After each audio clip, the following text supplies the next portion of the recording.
In 1940, the Council on Foreign Relations in Washington, D.C.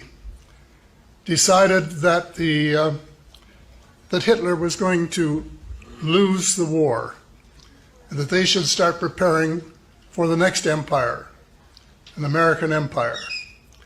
And it was to comprise all of the area that Hitler had coveted, including the United Kingdom, all of North America, New Zealand, Australia, and much of the Southeast Pacific Rim. And they've been working at it ever since. They have linked forces with other organizations since, including the Bilderbergers, a post-war organization in Europe, which is the most secretive and one of the most powerful, if not the most powerful organization in the world today.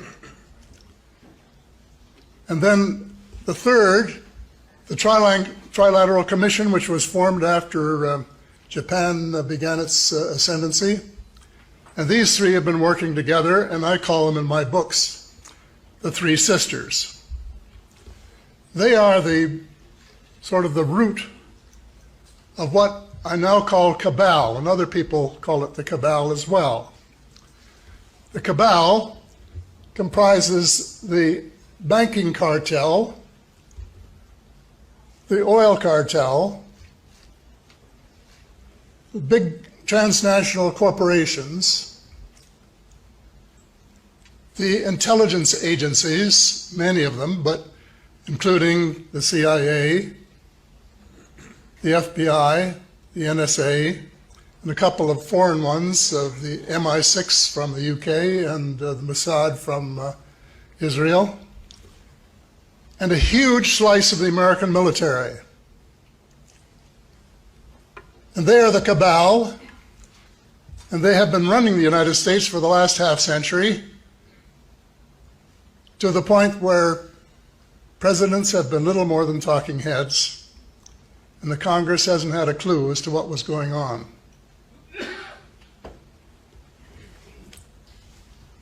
After World War II, there was an operation called Operation Paperclip, which was approved by President Truman to bring Nazi scientists to the United States to help, presumably in the Cold War that would ensue. President Truman agreed on the condition that none of the scientists were to have been active members of the Nazi Party. The armed forces who were doing the invitation, the Army in particular, paid no attention to the president. As a former Minister of National Defense, I know how that works. And they recruited the ones they wanted. They gave them new names, new histories, and high-ranking jobs in the United States in the military and civil establishments. They were working on missiles and new weapon systems of various kinds. President Eisenhower vented his frustration in his final speech to the American people at the time he was retiring from public life.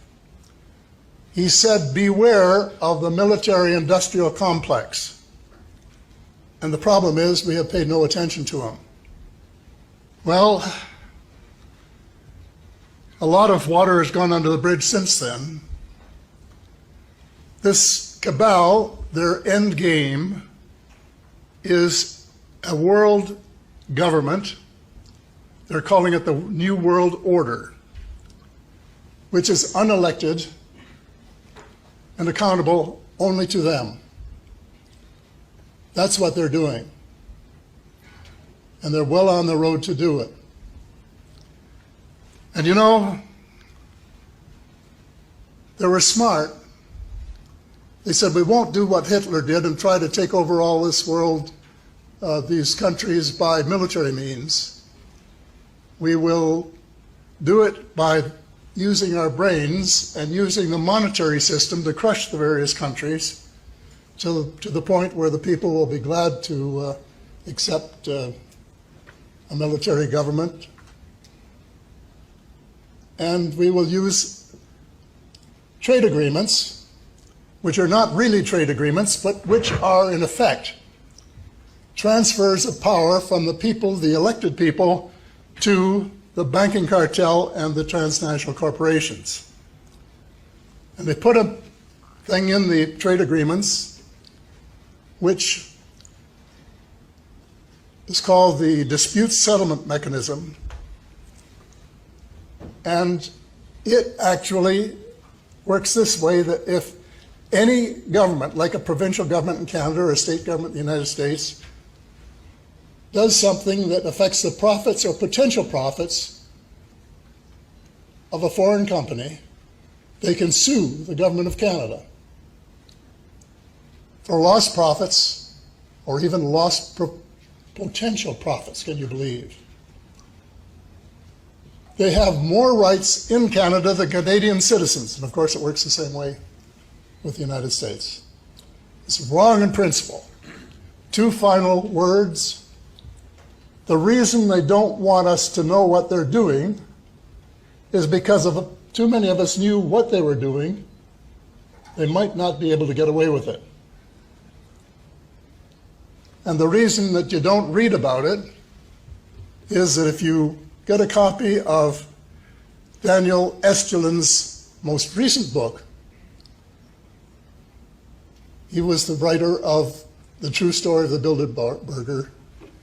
There are several pages, chapter and verse, that show that every major news outlet in the English-speaking world is controlled by a Bilderberger.